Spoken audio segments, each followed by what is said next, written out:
This, the weirdness has always been in my life, right? I was really young when I first encountered the Greys. But it wasn't until in my 20s that things really kicked up. With the sleep paralysis and the demonic attacks and, leaving my body and meeting Satan inside the sun, having 9-foot tall entities force me into sleep paralysis so they could insert some kind of object inside my leg. What else? But the things that became really unable to forget was 2017. As soon as I stared into the eclipse, before the eclipse happened, I was watching lots of news, looking for reptilians, right? I wasn't making videos or anything, but I was very much addicted to finding non-humans and then realizing why they're there, what their message actually is.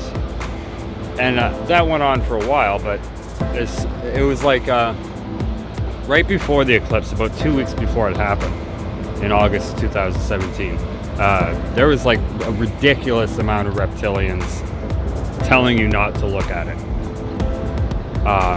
And that's what made me stare into it, was the fact that if all these evil entities that are possessing people or appearing as people are telling you not to do something, then you should probably do it, right? So that's what I did, and then once I did it, it was like a floodgate opened.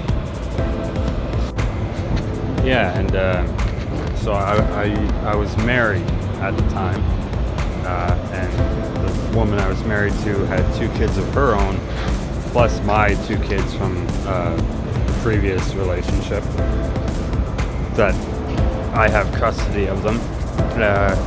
So it was this big family, and I stared into the eclipse, and my mind became increasingly more detached from the world and more attached to the spirit world. And our relationship was always bad, but it got worse. And about 2 years from staring into the eclipse, I got a message from an angel. I'm going to describe how it was within this short time I got on break here. I couldn't see him, but I felt him. I was getting dressed in my room, and then I felt like something entered the room with me, and I was by myself, and whatever this force was, it pushed me to the ground so that I was on my right knee, and my head was pushed down, staring at the floor, and I felt overwhelmed with emotion.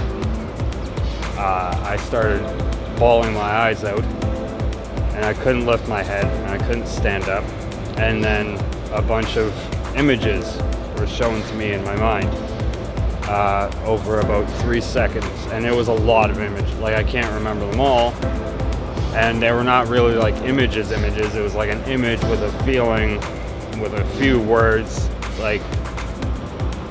It was like a machine gun of things that I had to do, just and that was it. And the first part of it, I knew exactly what to do, and I was shown that if there was a choice, right? Either I left right at that moment, the next day, or I would commit murder and be thrown in prison where I would have to commit more murder. And and that was what I was shown. And I was also shown that my mother was going to die in fire, which happened. And I was shown that I was to leave, take my children with me, and move in with my mother for a time until I was supposed to know when, and that happened. And I was supposed to find my soulmate, which I did. All these things were shown to me to what to do within like a few seconds, and it was hard for me to decipher all of it. I still don't remember all of it, but the things I do remember is pretty intense, especially that it actually happened, like all of it. So it was like this messenger from God was showing me the future, two different futures, and either one was my decision. So I chose the latter, which was a good choice, I think. Hey!